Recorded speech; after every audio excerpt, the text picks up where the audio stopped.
আমি এত ভালো একটা ছেলে ছিলাম যার জন্য আমাকে লাল একটা কারাগারে বন্দি করে রাখা হয়েছিল।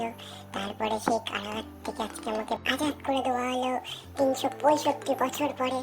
সেই আনন্দে আজকে আমি ভাবলাম আজকে আমি সামনে যাকে পাবো তার মাথাটা ফাটিয়ে উড়িয়ে দেবো। কারণ অনেকদিন পরে আমি বেরিয়েছি, নিজের ডেরায় যাবো। যেতে যেতে দেখি সামনে একজন, তাকে মারতে গিয়ে আমাকে আবার মেরে দিল। তুমি আমাকে মেরে দিলে তো কি হয়েছে? আমি তো এখনো মরে যাইনি তোমার মতো, পুরুষের মতন তো মরে যাইনি। আমি এখনো বেঁচে আছি, এটাই না অনেক। আমার বন্ধু আসবে আমাকে জিজ্ঞেস করতে, আমি জানি আমার বন্ধু ভালো, তুমি জিজ্ঞেস করতে বসে গেল রক্তদান যোগদান। তুমি যে আমাকে রক্ত দিলে তার জন্য আমি এই ব্যাচে ক্ষতিপূরণ দিয়ে দেবো, মানে ক্ষতিপূরণটা দিতে হবে তার জন্য না হয়ে গেল। বা তাহলে দিয়ে দিয়ে তোমাকে ক্ষতিপূরণ, আর যেন আমার কাছে কোনোদিন ক্ষতিপূরণ চাইতে আসবে না, তাহলে কিন্তু আমি দেবো না। না, তোমাকে ফিনিশ করে আমি যাই পরে কাউকে মারতে। ও মা, সামনে তুমি চলে আসলে, প্যারাফল দিয়ে তোমার বডি শট মেরে দিলাম। সামনে দেখছিলাম যে চারদিককার যুদ্ধের মতো এখানেও বোমা গুলি এসব চলছে, তো আমি তার মধ্যে সামিল হয়ে একটাকে বসিয়ে দিলাম। বসানোর পরে সে এখন তিরিং বিরিং করে লাফালাফি করতে না পেরে সে এখন চুপচাপ শুয়ে রয়েছে। দেখো, হ্যাঁ তুমি এমনভাবেই থাকো, তোমার পিছন দিয়ে গিয়ে তোমার বন্ধুকেও মেরে দিয়েছে। নাও তুমিও খাও, আমার বন্ধুকে তুমি মারতে পারবে না।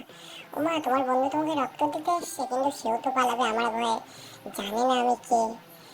জেনেও বা কি হবে, সেই তো আমার হাতেই মরতে হবে তোমাদেরকে। যাই, তোমাদেরকে মেরে আমি আবার পরে একটা ম্যাচের জন্য প্রস্তুতি নিই। কই আসো আমার সামনে, ভয় পাচ্ছ কেন? আমাকে দেখে ভয় পেও না, আমি বাঘ ভাল্লুক কিছুই না। ওমা, তোমাদের হাতে ওটা কি বন্দুক? বড় মতন দুটো হাতে দুটো বন্দুক, বাবা যা মেরে দিলে। ঠিক আছে, মেরে দিলে দিলে আমিও যাবো দু হাতে দুটো বন্দুক নিয়ে উঠতে উঠতে গানটার মতন, উড়তা হি ফিরু ইন্দ্রতাও মে কাহি। এই গানটা করতে করতে যাবো, তোমাদেরকে মেরে দিয়ে আমি চলে যাবো, পাখির মতন উড়বো। ওমা, সামনে কে আসলে? হাই বন্ধু, বাই বন্ধু। এই যে বন্ধুর বন্ধু আমারও বন্ধু, তোমাকেও তো আমি মেরে দেবো। টাটা বাই বাই দুই বন্ধু, তোমরা যাও। এখন একটু অন্য বন্ধুর খেলা দেখে নাও। আর আমার খেলা দেখছি এখন দুজন, একটু পরে হয়ে যাবে তিনজন। মা, তুমি তো লাল প্যান্ট পরে আমার দিকে দৌড়ে দৌড়ে আসছো, তোমাকে আমি তো বসিয়ে দেবো এটা তো আমিও জানতাম, তুমি তো জানতে না। এবার শুধু তোমার বন্ধুকে মারার পালা। সে যখন আসলো তাকে আমি হাত মেরে বললাম টাটা ভাই, কালকে যেন দেখা পাই।